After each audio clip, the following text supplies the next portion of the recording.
the kettlebell, it's very easy to carry around. If you are an average size man, average strength man, you can have a 16 kilo kettlebell that you can train with at home. You can put it in your car, take it to the park. You can bring it to work and do a lunchtime, workout if you like, especially those high level executives that I know have very little time, right? But they have their own offices. So they can shut down their, close their office, work out for 20, 30 minutes. And from a minimalist point of view, there's a lot that you can get from it. That's where the utility comes from. Hello and welcome to Castle's Corner. I'm, of course, Coach Castle, and we're joined today by my good friend Oz. Well, new good friend, I should say. I'll let him introduce himself because he's got a lot of stuff to say. But the podcast today is me going to be interviewing him, picking his brain about kettlebells, pain, adaptability, a couple other things. But Oz, if you don't mind, I'm sure you'll be a frequent guest. But for now, at least, tell us who you are and what you do. Coach Castle, I want to thank you so much for having me again. The last experience was fantastic, and I was really looking forward to this one. Thank you to the audience. So a little bit about myself. I started fitness very, very young. So I was a teenager when I started practicing martial arts, and that really set the tone for the type of pursuit that would become until now, where I'm in my late 40s. As a martial artist, one of the things that you learn is the importance of breathing and posture in regards to proper movement. And I know Coach Castle really appreciates this because he comes from a biomechanical perspective, and the proper breathing and movement is really important to him. So very early on, I already had those kind of like pursuits kind of planted in my head, so that as I progressed through multiple systems, which I will tell you about, it really set the tone for what I was looking for. Later on, I started wrestling, I started boxing, I went into the military where my physicality was part of my performance. I was evaluated on it. So there was an incentive, a built-in incentive there for me to continue to pursue both my personal practice and the way that I develop myself, but also knowledge about what really is fitness and what works and what doesn't. And when I was in the military, I began to be entrusted with the fitness of others when I became a leader. And I was running the physical training for my unit and helping soldiers lose weight so that they wouldn't get booted out of the army because they couldn't meet the weight and height standards, or maybe they couldn't pass their run or their other physical tests. I was the person that they called upon for me to help them. And that really formed the nucleus of the trainer that I would become eventually. When I got out, the most organic thing for me to pursue was fitness, because I had been around it at this point pretty much like all my life. And I became a trainer. I started, of course, like most people, doing more conventional training. I was working at a gym in Hillcrest, California, in San Diego, called Powerhouse Gym. So that was a really like focus on physique, and there's a lot of bodybuilders there. I learned a lot from them in regards to diet and how to, properly stimulate muscle tissue for growth, and just how to make yourself look really fantastic. But because at the time I was starting to take an interest in dance, the bodybuilding workouts were not really meshing very well with my dancing. So I started to gravitate more to what at the time was known as like the functional training craze, right? And I started to hear about people like Paul Chek, Dr. Stuart Gill, Pavel Saucelin, Brett Jones, Steve Cotter, Steve Maxwell, all these legendary kind of like undergroundish type of like figures for the powerlifting sports and sport of hardstyle kettlebells and things like that. And that's when I would say like the second stage of my fitness career began. My interest in kettlebells really took me down that path where I started to pursue that training very aggressively, going to multiple workshops and certifications. Back then, the gold standard of that at that time was the RKC, the Russian Kettlebell Challenge. So I became certified in that, started teaching at what was the biggest kettlebell gym in the nation at the time, which is Ironcore. Trained there for about 5 years. And then from there, I went into my solo practice with my company called Grinds and Ballistics. Grinds and Ballistics being the two basic movements that you can perform with the kettlebell. Did that private practice for probably like 7 years. Concurrently with that, I got an accounting degree because I knew that I wanted to own a gym one day, and I really wanted to have that business experience behind me in addition to the fitness stuff. And so I went into industry. I had several accounting jobs just to get, my feet wet and understand what real finance is about, how to really run a business. And when I felt like I had enough experience in that, I went ahead and brought the gym back. So I own ironcore. We have a location in Oceanside, California, that is specifically dedicated to kettlebell bodyweight training. We also do barbell training, but it's more in the background for people that really need it. If you come in and you tell me, I want to train with the barbell only, or I'm going to prepare for a meet or something like that, then we can do that type of training. But otherwise, we focus on body weight and the kettlebell. And I have a modest personal training practice here in San Diego on my days off from up in the gym, where I'm doing like one-on-ones, working with people that, have real difficulties. So part of my practice is also functional neurology, and that opens the door for me to work with populations that I otherwise wouldn't be able to work with difficult situations like vestibular issues, visual issues, and proprioceptive issues. So I know that's a bit long, but as much as I can condense it, that's kind of like my thing. Well, I mean, I would say it's a bit long, but I'd also say it is sometimes necessary. I mean, if somebody asks me what I do, I kind of do have to go on. It's not an elevator speech. I have to explain comprehensively for a good couple paragraphs. It's not a simple thing to answer, by any means. I make people better. How? Okay, well, now you're in for it, Yeah. But actually, well, on that note, actually, let's just briefly talk about martial arts, because not martial arts in itself, but the martial art belt system. So any martial art, it doesn't matter what it is, they either have a belt system or something similar to it. Let's just call it leveling up.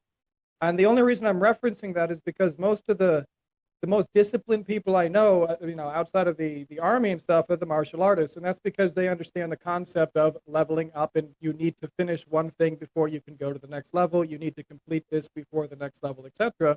They understand the importance of, literally just kind of grinding on your craft. Again, the only reason I'm referencing that is because of in your little speech there, you referenced several things where you recognized you had to level up before the next step. You had to take the accounting, the army, then you had to take over training your guys, then you had to take the next after that. So, just briefly, would you mind speaking on, I guess, how did you realize and when did you realize in life that there was necessary levels that you had to keep going up? And sometimes you'll be stuck at a plateau for a while. Could be muscle building, could be business related, could be whatever. And you really have to look around and figure out what's wrong in order to go to the next level. So how do you address that?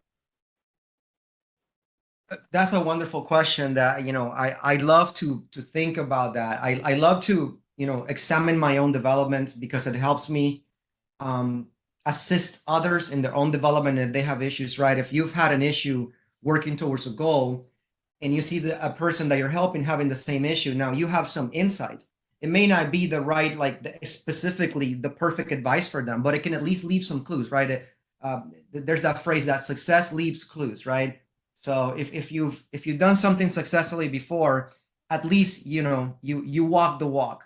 And so I think that the key for me was when I started with martial arts, I was 5'6" and 130 pounds. Most of the people in my school were a little bit taller and a little bit more muscular and also a little bit older. I was 13 when I started. And what I quickly realized was that there were physical attributes that I needed to develop if I wanted to compete with them. And very quickly, it presented itself as a reality that this is not going to happen in a week or a month or even 6 months.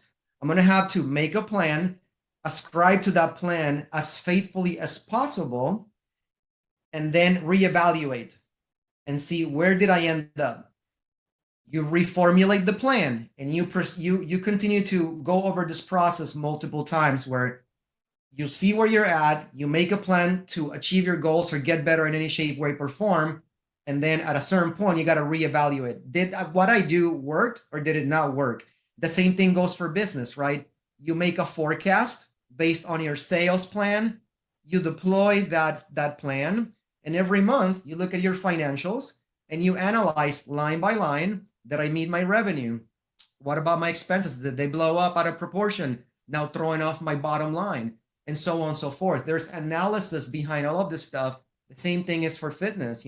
If you're bodybuilding and your goal is to, maybe bring your body more into balance, you're going to have to assess what are the parts of me that are not in balance with the parts that are maybe a little bit more well developed. Okay. And that may mean that you take a little bit of a step back in the parts that are not, that are very well developed, and mentally that can be difficult for athletes because, they think, oh my God, if they have a fantastic chest and they got to bring their legs up to speed with their chest, that may take the focus. And in taking the focus away from the part that is best, that makes you feel best. And this is not anybody's fault. Like neurologically, we're wired to want to win, to seek for that winning, like type of feeling. So when you do an awesome chest workout and your chest looks amazing, that's reinforcement that, hey, do more of this. This is amazing. We often, very subconsciously do not want to work on the things that we need to work on, but it's a necessary step in order to truly grow. And one of the things is like, taking the analogy of the bodybuilder, some people are not even that big, but they look humongous. What they are is really well balanced and proportionate, and they look incredible. You look at them and you're like, Frank Zane is one of those bodybuilders, right? That he wasn't the biggest guy on stage, but he was really well proportioned and well conditioned. And that symmetry and that balance really made him appear, just as good as the guys that were bigger than him and more skilled than him, and perhaps even stronger than him. So super important to understand where you are, formulate a plan, execute it, reevaluate. Did I meet my goals? Did I not meet my goals? Yeah, and it's so true. And one of the things I say to my clients all the time is, in filth, it will be found. Or basically, your answers will going to be in the place you least want to look. So if you're a bodybuilder and you have no trouble going to the gym for an hour or 2 hours a day, doing the cardio for another hour, you have no trouble with that, well, maybe your issue is your diet. If you're not having all the fat come off the way you want it to, maybe you're not fine-tuning your diet enough. Maybe you're not sleeping enough. Maybe your hormones aren't balanced. Maybe, and more than likely, it's that one thing that you're not doing because you're too lazy to look at your blood work, or you're too lazy to do this or the other. Well, that's probably the thing that's holding you back. And I mean, it's most people who are successful actually do know this. Is anytime something's holding you back, it's more than likely that place that you don't want to look, that one envelope you don't want to open, that book you don't want to read. I mean, that's usually what's the stopping point for your plateau. But anyways, I guess leading into the next question I really wanted to talk to you about is kettlebells. So in regards to kettlebells, I've referenced them sometimes, but in my opinion, not. Is that about? Last thing I heard was in regards to kettlebells. Oh, okay, cool. So we're doing good. So I'll just pick up on kettlebells again.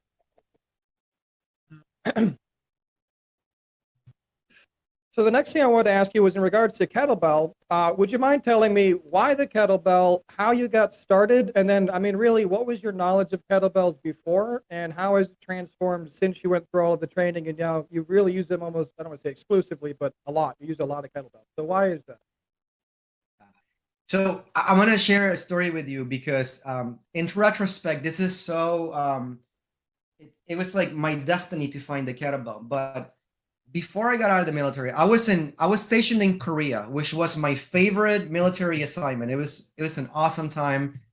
And my commander had learned kettlebells in Eastern Germany when he was a young man stationed there, like in the 70s.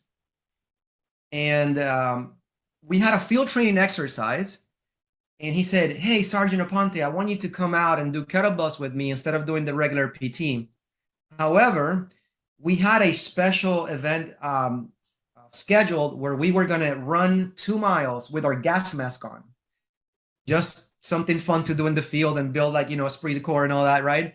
So I tell the commander, "Sir, that would be awesome. That sounds like a really fun thing to learn, but I can't like not run with my squad. They're going to be sucking wind in that mask for 2 hours. I got to do this with them. It wouldn't be very like a leader type of thing for me to do." So I skipped it. And then when I left that assignment, he wrote me a nice note and he said, "Sergeant Aponte, thank you for all your hard work while you were here. I'm sorry I couldn't convert you to kettlebells." And I kept the note. I still have it.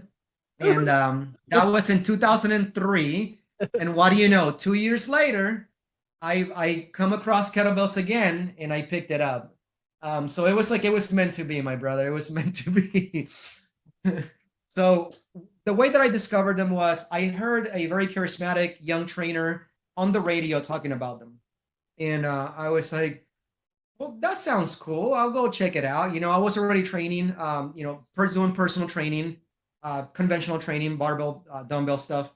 And I go to the workshop And she demonstrated the Turkish get up and the kettlebell swing. Two basic movements in kettlebell, kind of like your meat and potatoes, if you will. And I was like, that looks really cool.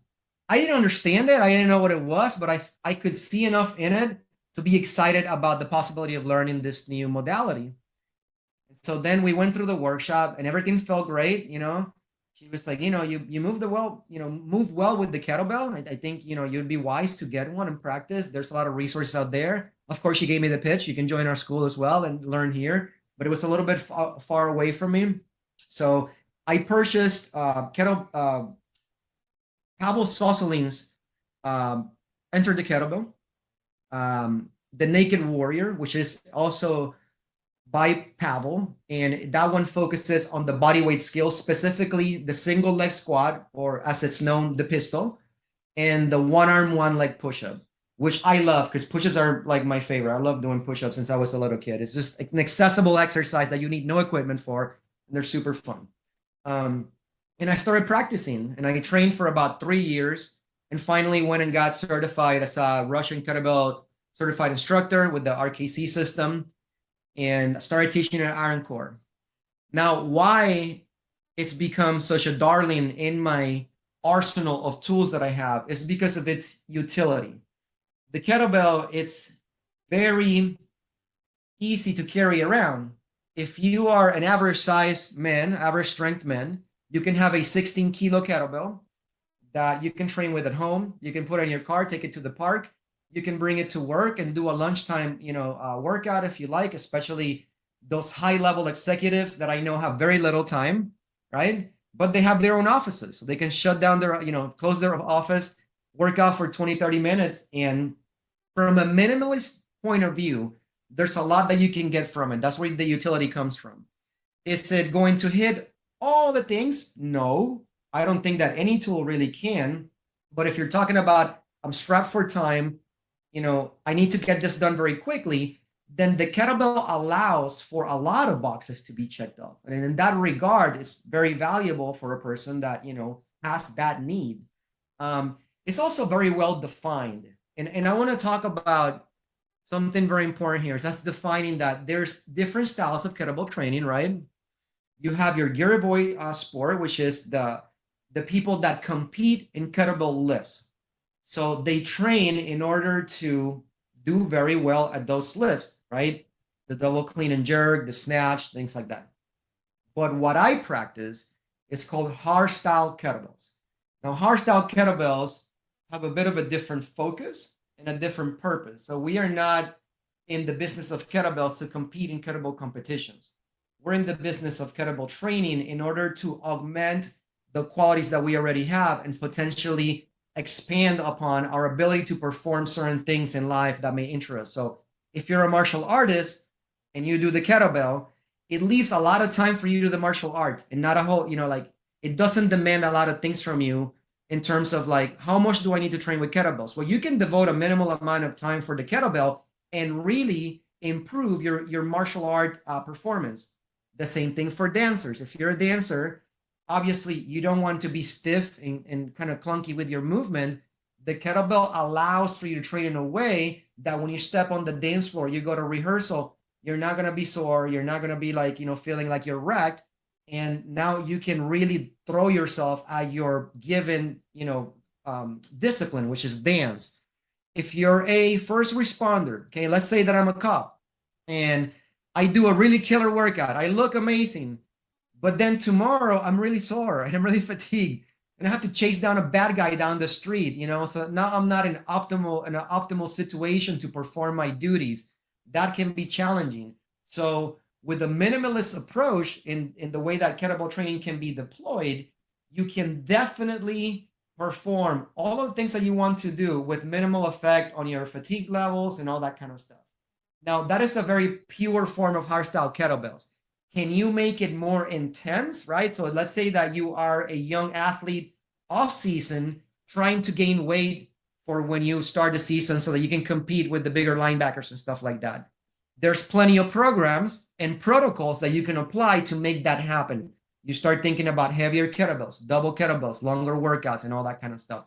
So from that perspective, it is so all-encompassing and flexible that I find it a really unique tool in order for me to help people.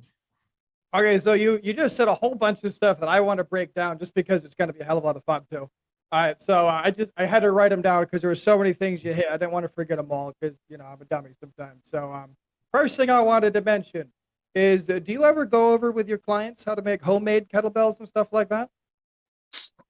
No, we don't make homemade kettlebells. We make homemade gatas. I don't, and that can be something we talk about. But are you familiar with the steel mace? Yeah, you probably are. So the Indian gata is a very similar tool, and we do have those are all homemade at my gym. They're very cool. But you can make a homemade kettlebell. You absolutely can, and I know you know how to do it because Oh, you're there's the king of homemade 20, stuff. 20 different ways to do it to make them. I'm always the first one to think of how can we make this accessible to everybody? What's a homemade variation everybody has access to? I'll probably, Yeah. just since I'm talking to you, I'll probably do a series where I just do stuff like this for people. But we'll talk about that another time. One thing you did talk on that I also wanted to talk on was sore muscles from a hard workout. Now, the only reason I'm saying this is because probably don't talk about this as much as I should. And I know you know this because you know about the science of pain and everything else a bit, probably more than I do to a degree anyways.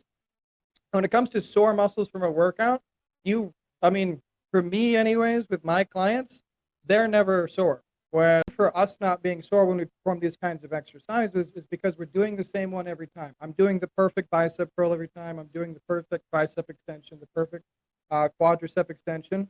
I will be sore, or my clients will be sore if we increase the weight. So if we change the rep scheme, so we go from doing, say, 12 to 20 reps to a higher rep scheme, 20 to 30, or we increase the weight and we go lower, 10 to 20, in that case, they'll be sore. But it's just because there's not some magical thing happening. You didn't have a better workout because you're sore, none of that. The only thing is because you changed the actual loading to the muscle, it responded and it said, oh no, just to keep it simple, it's adapting, that's all. But if you do that for the 2 or 3 workouts, you will no longer be experiencing the soreness, provided the exercises are the same. I've had so many people tell me, I better be sore after this workout or I'm not going to hire you. I said, you better not hire me then because I don't want you to be sore. That is counterproductive if you're sore. If you're exercising correctly, you should not be sore. There's no magical thing. This muscle confusion, it's not real. This is bullshit. I don't even know where this comes from. Again, I used to believe this kind of nonsense 8 or 9 years ago, guys. If you still believe muscle confusion is real, it's not.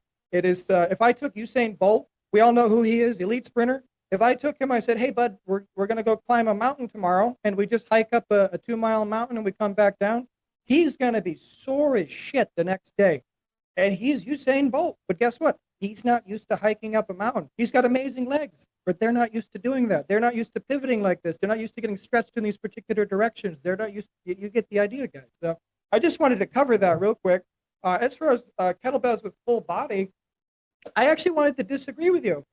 Sorry, I don't want to step on toes, but No, please. I want to hear this. sorry again. I don't want to step on toes, but I believe with kettlebells, provided you were choosing the right weights, you could target every muscle in your body perfectly, even better than with a dumbbell. And the reason I say this is the kettlebell has several advantages. So it has a handle built into it. So number one, you can put your foot in that handle and use it to perform leg extension, for example. That's easy. You can't do that with a dumbbell unless you have a belt handy to strap it to your foot. I'm being serious, by the way, a belt to strap it to your foot or a monkey foot. So it has advantages like that. The only disadvantage would be you'd need a large selection of kettlebells. So you'd need from like 2 pounds up till 50 pounds or something. You'd need a lot of different kettlebells or one of the adjustable ones. But no, I believe you could. And kettlebells also, just for my clients who are listening in, get kettlebells to train your spine. We're going to get into that next, actually, if you don't mind, spine training for the kettlebell, why it's so important. But also, guess what you guys can do who are my clients? You take your collapsible at-home gym, costs you $28 to make. It's this big, and you just take that and you strap that to the kettlebell. There's your weight. So again, you can use a bucket, you can use a kettlebell, you can use anything. If you want to incorporate the kettlebell swings let's get into that now. Actually, what kettlebell swings are so good for in regards to the spine, posture, breathing, all these things. Would you mind digging into that? Absolutely. So one of the main figures that I have read from the beginning that gave me the confidence that, hey, this is going to be good for me is Dr. Stuart Gill. and he is from Canada. He did a lot of research on the human spine, and is probably known to be like the foremost expert in spinal biomechanics. I'm sure something that interests you. Um, and he's a huge fan of kettlebells. He has been for a long time. He's written articles for our organization, Strong First, basically laying down the scientific foundation for why kettlebells are so valuable and effective for building a healthy back. And his main point of support is that the kettlebell teaches you pulsing strength, which I'll explain what that is, pulsing strength. And it also teaches you how to lock down the middle to express distal athleticism. So what is pulsing strength? It has to do with the code rating or the firing rate of the nervous system to activate musculature in the body. So when you practice a single movement in such a focused manner with such pristine technique over and over again, which you were alluding to earlier with your bicep curl analogy or example rather, then you become like a superconductor of signals to that particular movement pattern and that set of musculature. So when you're doing the kettlebell swing, you are combining that with a very specific type of breathing that braces the middle, the core, right? It's not like a crunching type of situation, but rather a bracing, the way that you would brace if you were ready to take impact, like getting tackled in football or getting hit in martial arts, or perhaps, you're just trying to ground yourself to lift a heavier load or something like that. The kettlebell teaches that. So it's that um, neurological adaptation that occurs where you can fire quicker signals to the involved musculature to make what happens happen. And what happens is that that core musculature, your pelvic floor, your obliques, the spinal rectal, the rectus abdominis, your transverse abdominis, your diaphragm, right? Even your serratus, all of these muscles, in fact, your latissimus dorsi as well, your back muscles, all of these, they create like a wrapping. I mean, if anyone's seen the new Marvel show, Moon Knight, you know how his costume kind of wraps around him? It's kind of like that around your core. And then what happens there is that your spine becomes very well supported. So now the body can transfer forces and load safely without compression, without this like harsh type of like stimulus to your tissues that you don't need, right? So we want to distribute that force throughout the body. And the way to do it, according to Stuart Gill, is through that bracing of the middle. So if you study some of his more famous material that you'll find online, if you look him up, he has something called the McGill Big Three, and there are three exercises that help you rehabilitate injuries if you had a spinal injury, but also it can be a prehab, right? So if you do it regularly, you can educate that musculature and you can kind of develop the awareness of what kind of posture and what kind of intensity do I need to hold these postures in to achieve the goal of spinal stability. So, that was one of the earliest things that I found that made me feel really confident that this was good, because this is like, a legit scientist who's done a lot of studying and is way smarter than I am. And here he is supporting this practice. And of course, it doesn't matter how great the science is. If you put it to practice and it doesn't work, then I have to question it, right? Because, if it doesn't work for me, I got to say like, well, maybe I'm doing something wrong. Whatever the case, maybe I want to. But when I put it to practice, I immediately knew it just felt good. All of my skills got better. My dancing got better. My martial arts got better. My running got better. I just felt stronger and just more robust than I had ever felt with any other thing that I had done. Yeah, I will. I'll say on that note, actually, so many people. I mean, even all you guys who watch my videos, you guys who watch Oz, you follow Oz. You really, I don't think I don't think I can express how critical, how important spinal health and posture is. And then the second aspect, I suppose, would be respiration. And if you're breathing, sorry, if you're not inspiring, if you're not if you're not inhaling, I'm talking respiration. Sorry, if you're not inhaling, inspiring, it's the same thing. I'm not like motivating you right now. Inspiring, inhaling, it's the same thing. But I'm inspiring too. Don't forget it. All right. So, anyways, when you're inhaling, if you don't have healthy rotation in your spine, your ribs can't even go up and down. So the easiest way to think about this, as you well know, but the ribs operate like the handle on a pail, on a bucket. So you have kind of a loop here, they attach to the spine here, and when the spine has a slight twist in it, the ribs go up and down. It's very simple. That's how you're to be breathing correctly. Now, the issue with most people is they're vertical breathers, meaning they breathe with their chest, meaning they're not using the majority of the alveoli in their lungs, meaning they're not breathing good because they're not raising and lowering their diaphragm, etc. One of the main things that the kettlebell really does teach, as you mentioned with the bracing, is it teaches you how to use your diaphragm, how to breathe properly so your diaphragm goes down into your stomach. It's called belly breathing, but it allows you to fully inflate your lungs.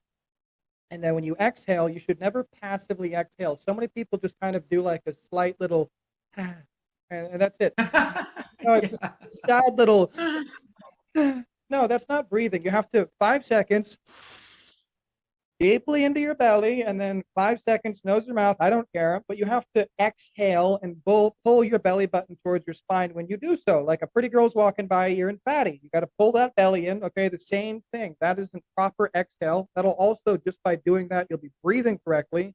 That in itself is going to give you significantly more energy because you actually have better oxygen absorption rate. Breathing with your nose, nasal inhaling, is going to be mixing it with nitrogen oxide and giving you, again, more energy because you're absorbing oxygen faster. Learning how to brace your core is synonymous with having better rotational force and better rotation in general with your core. The spine is little tiny levers, little vertebrae, but they kind of move three-dimensionally just with very little movement. But altogether, they move, very well. A million things you guys have seen me use before. But in regards to kettlebell training, that handles the flexion. And, I'm sorry, we didn't even address this yet. Would you mind explaining to people how to properly perform a kettlebell swing? We didn't even hit that. So how do you do a proper kettlebell swing, and how do you select the weight you should be using to begin with? A lot of people never even picked up a kettlebell. They're scared of it. So we've been talking about it all along in a way. So this is great that we're kind of bringing it together because the way that I start every workshop, if I have new students in there, and something that I regularly mention in my classes at the school is that remember, guys, that there's two fundamental things that we're trying to put together here, and that is your posture and that is your breathing. Bring them together properly and good things will happen. You will have more energy. You were just alluding to this, right? The way that we breathe, if we want to take it a step further, it's you can activate parasympathetics or sympathetics by simply changing the way that you breathe. Now, when I learned that, which I didn't, I learned that in detail with my functional neurology courses, but it's something that we do in kettlebell training. It was like a superpower because, one of the things that distinguishes the elite from the average practitioner is how quickly they can run the spectrum from like super tight to super relaxed and vice versa. I always think about the MotoGP guys that like the Valentino Rossi's of the world, winning like all these, they're like super bike racers. Okay. So this is mostly like in Europe, South America, they have some big races, but those guys, they go from fully like vertical to leaning to where their knee is dragging on the racetrack, but they do it so fast and they also come out of it so fast. And that's what makes them elite. Because if you look at a regular Joe here in San Diego, they can do that. But it looks, in comparison, it looks like they're doing it in slow motion. They're like, where Valentino Rossi and all of his peers are like, boom, bah, and they just come back in. So to a great degree, if you bring it back to the fitness thing, it's how quickly can I get my nervous system excited and then make it calm again. That is key because that's going to be about efficiencies, right? If you stay in that excited state, you're not going to last the whole match. It doesn't matter what the sport is. That's what they call the adrenaline dump in mixed martial arts, right? Yep. You come in, let's go. And you get in there, and after the first round, you are sucking wind, right? You're like, interesting tidbit about the adrenaline dump. You can take advantage of this to just avoid a fight completely. If somebody comes up to you and they're all amped up and they want to fight you like that, if you just distract their brain completely with a statement that they've like out of the blue, basically. So you're all pissed off with me. You think I'm trying to like screw your girl at a bar or something. You're all mad. You come to me, hey motherfucker, are you doing that to me? And I look at you and I say something like, it's not 11:30 right now. I have to have lunch. It's completely divergent. it's gonna cause a cognitive dissonance in your brain, and you're gonna crash, and you're gonna sit the fuck down. And you might even cry because you just shut down. You were just forced to have a hard reset. Because I wasn't confrontational. I didn't react the way you. I was just like, it's not. What did I say? It's not 11:30 yet. I must have lunch. Or I could say like, oh, look at that fence. It's definitely not green painted. It's just whatever. You know what I mean? But it's going to cause a improper response in the brain, and they'll literally just almost collapse. So sorry, just interesting tidbit about that. Sorry. But absolutely, absolutely. So let me answer your question because you wanted me to explain the proper kettlebell swing. Hit me with the cues. Hit me with the cues. Yep. Yeah. So again, big picture, there's two things that you need to do. You need to arrange your posture in a certain way. You need to breathe a certain way. So let's talk about how you arrange your posture in that certain way. Well, it begins with the connection to the ground. If you don't have a good connection to the ground through your feet, then you're not going to have a strong base from which to exert force through. Okay. Now, most people will be like, Oz, what do you mean? Like connection to the ground? I'm standing here. Isn't that enough to connection? You have to actively press your feet through the ground. Now, this is not going to physically happen. You're not going to do that unless you're like the Hulk and you're doing the Hulk smash. But if you're a regular Joe like you and I, then you want to just actively press through the ground. You want to create what is called in the rehab circles like a dome foot.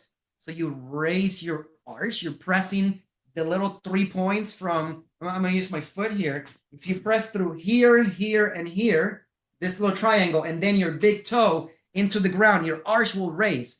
And it immediately starts to arrange automatically the rest of your lower leg, okay? And a lot of people don't know this. I know you do. So I know you do, but for our audience, there's fascia that is connected to your pelvic floor onto the sole of your foot. So when you do this, the neurological signal is going all the way up to the pelvic floor. Now, why that matters is because as you come up through the body in that posture, okay, in the standing position, when you complete that first movement of you swung the kettlebell's right up here, you have what they call a standing plank. And in that moment, you have that dome foot, the leg is fully extended, the quadriceps are activated, your thigh muscles are activated. From this, let's say this side. Here you have the glutes. Then you have the pelvic floor and you have your abdominals. And then you have in the back, you have your latissimus dorsi contracting by pulling down with the shoulder that's active, pulling the kettlebell or not pulling the kettlebell, at making the movement of the swing up. So what you have is a very stiff posture at the top, okay? As the kettlebell begins to swing down, you're going to direct it between your legs. The key being that you direct the kettlebell as close as possible to your pelvis. The reason why that matters is because the kettlebell will be decelerated, redirected, and eventually projected again.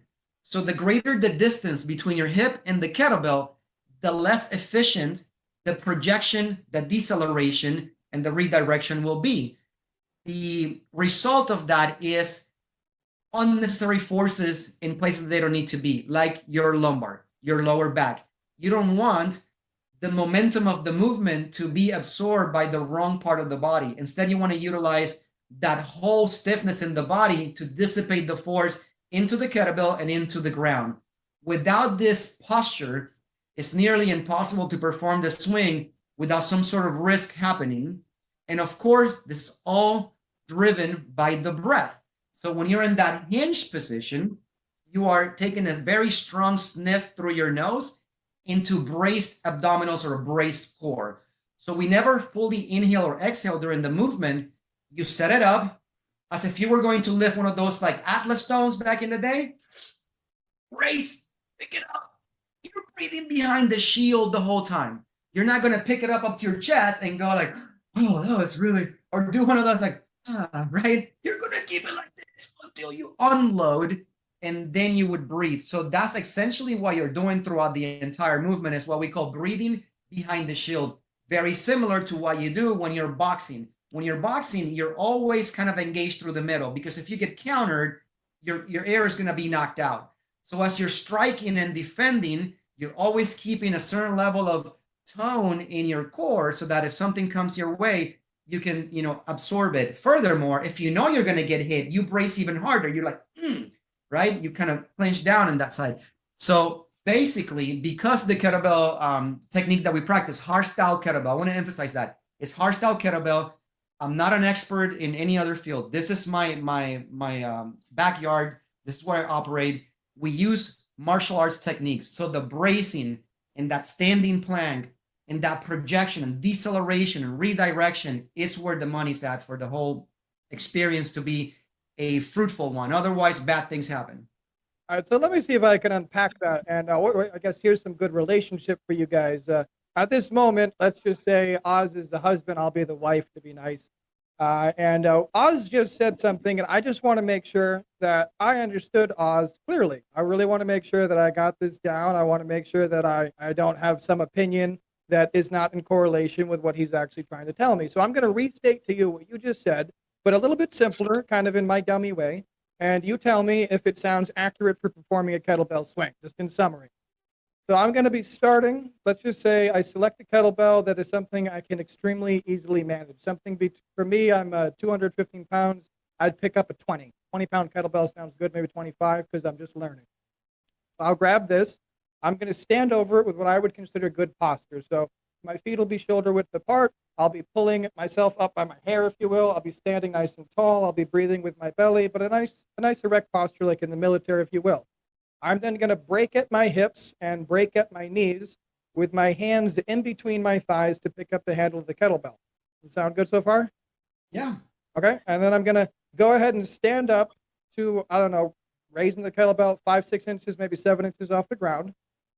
I'm then going to explosively using my pelvis as well as force generated by lifting my quads explosively and keeping my arms, let's say zombie mode, basically in front of me. I'll be ending in a rigid position like this with the kettlebell in front of me, but not through the raising of my front delts. It'll be basically momentum generated through my back lifting the movement. So again, just pelvis going forward, quadriceps extending my legs, hands ending in a zombie mode, nice and tense. The actual breathing will be when I pick up the kettlebell, I'll do a, let's say, 3/4 inhale and brace like I'm about to get punched in the stomach. During the movement, I'll maintain a rigid spine, ending again kind of in the zombie posture.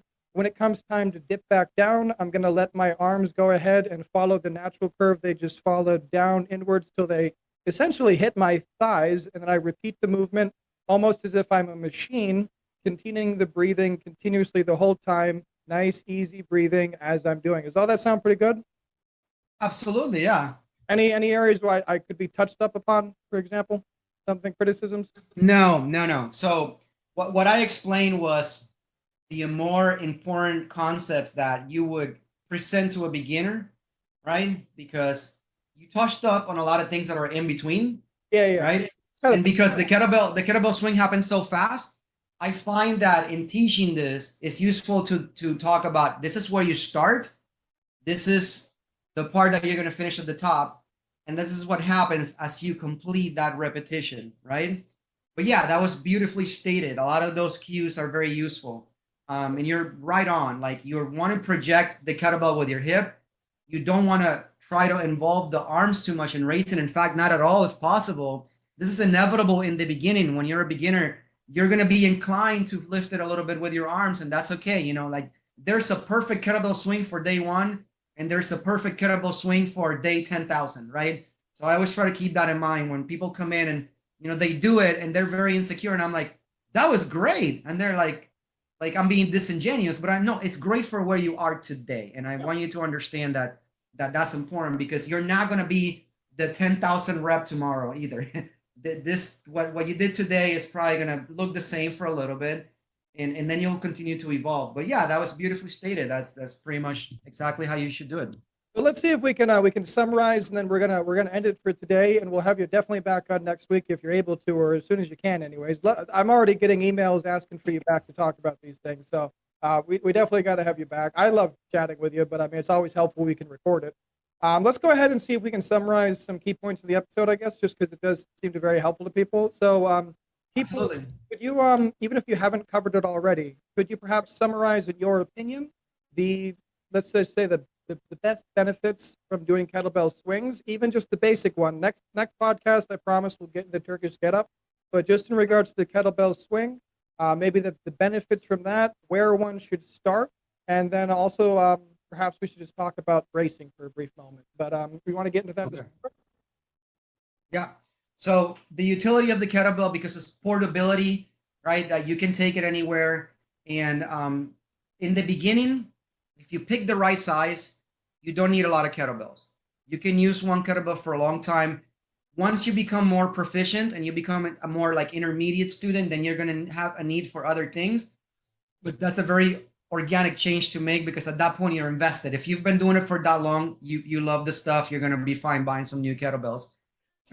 It is a very sophisticated and ingenious system of training. I want to emphasize that the tool is fantastic. The kettlebell tool is fantastic. But for me, what makes it so valuable is the philosophy that I've learned behind it, especially hardstyle kettlebell, as presented forth by the School of Strength, Strong First, and its founder, Pavel Sosolin, who is, by most accounts, the father of modern hardstyle kettlebell training.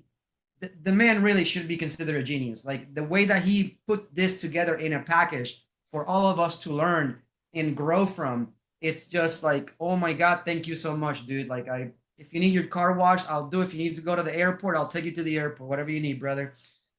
It's really easy to adopt, right? So the idea that with simple exercises, maybe 2 or 3 exercises, that you can get a base level of general physical preparedness is appealing to a lot of people. Not everyone wants to spend 2 hours in the gym, you know, like people like you and I, this is what we do. So we love it, you know. I'll go in the gym and be in there, you know, for long periods of time, sometimes short, sometimes really long, sometimes in the middle. But if you're the kind of person that doesn't have the time, there's a lot that you can get from it. In addition to all of that, you know, it's very succinct, but it's profound. One of the things that we say in kettlebell training is like, it is like an inch wide, but it is a mile deep. So you can take the Turkish getup and the kettlebell swing and just focus on that and extract a lot of depth from those 2 movements. If you graduate from that and you wanted to do double front kettlebell squats and maybe some pressing and maybe some single leg deadlifts, you know, some snatches, right? Snatches are great for conditioning and that, you know, really driving home the point of like, how efficiently can you perform the same movement for extended periods of time? All of these things lend themselves nicely to a wide variety of people that otherwise wouldn't walk into our gym asking us to, you know, hey, I want to do it the next year and I want to do it from beginning to end. Like, take me through it. You're going to teach them how to breathe properly. You're going to teach them about biomechanics, how to perform proper exercise and all that. And everyone has that ability. So having that low cost of entry is super, super valuable to all of this. In essence, it's like a minimalist dream come true. You know, minimalism has been very vogue in the last few years. And I think the kettlebell is like the dream of a minimalist when it comes to fitness. You know, it really lends itself to that type of subset of people. And I would, I guess we should end up, but I'll just say one last quick thing. Maybe some people don't think about it like this, but if you add a couple of kettlebells to your repertoire, I mean, you can use those like dumbbells too. You can do bicep curls with them. You can do tricep extensions with them. It's a dumbbell. You can use it just like a dumbbell. You don't have to purely use it as a kettlebell. So if you're using kettlebell, for example, as a warm up for your lower body, you don't have to waste it on the days you're not doing lower body. You can also use it for your triceps, your biceps. You can do shrugs with it. You can do, I mean, you guys get the idea. You can do whatever you want with it. They're a really good idea to add explosiveness to your workouts. They're a great conditioning tool. They're great for learning how to brace. They're great for improving your posture, for improving your spinal health, for improving the rotational ability of your spine. They're great for tightening up your pelvic floor muscles, which, by the way, most people don't even know what those are. They're not talked about. We talk about the biceps, the triceps, the pecs. Nobody talks about the pelvic floor muscles, but these are the things that prevent you from shitting yourself and pissing yourself. They're kind of important. And if they get weakened and they go, you get hernias. You can't control your bladder. I mean, we won't get into detail. I have videos about this, but I mean, suffice to say, learning how to breathe, learning how to brace, training all of the muscles on your body, including your diaphragm, including your pelvic floor, including your intercostals and all these muscles you probably haven't heard of because they're not in the gym bro language. You have to train those to be healthy. And if you want to improve your body overall, including getting more muscles, you also have to train these to get to that next level, as we already previously addressed. But that's it for the day, guys. We're going to have Oz back soon. All of our links are going to be in the description. I highly urge you to check them out. At the moment, I'm in the process of checking out more of Oz. Whenever I get a down second, I look him up and I watch some of what he's doing. I'm pretty sure we'll be doing something together soon where I get to the biomechanics of kettlebells. And more than likely, I'm already planning it in my head. I'm going to put together a routine for your clients for you. I'll send it over so they know how to do a full body with the kettlebell. I can't help myself. Sorry. I'll send it soon. And it's already going. It's already going. So I love it. I love it. when somebody says, I don't think you can train full body, I can't help myself. I'm, well, you want to see, I'll show you. So, I'll show you. but thanks so much for coming on, and we'll chat again soon. Thank you again.